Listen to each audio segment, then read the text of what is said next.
Okay. Takže obraz s názvom Fight Between Noise and Signal znamená veľmi takú symbolickú vec, ako boj medzi signálom a šumom, a hovorí to vlastne o akejsi myšlienke toho, že ja chápem signál a šum ako akúsi pravdu a klam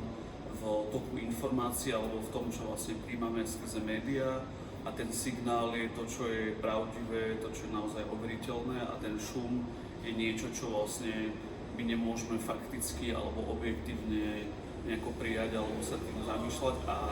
a naozaj o tom hovorím ako keby symbolicky v tejto malbe, kde vlastne táto časť je práve z toho šumu, ktorá sa skladá z rôznych farieb a má tu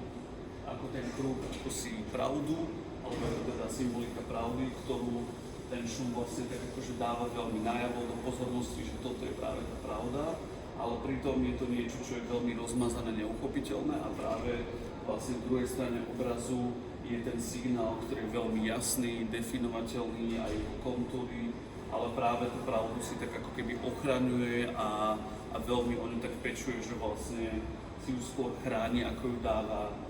navonok do pozornosti, ale práve vie, že je to pravda, alebo skôr je taká ako keby pokorná, že vlastne stačí ako keby,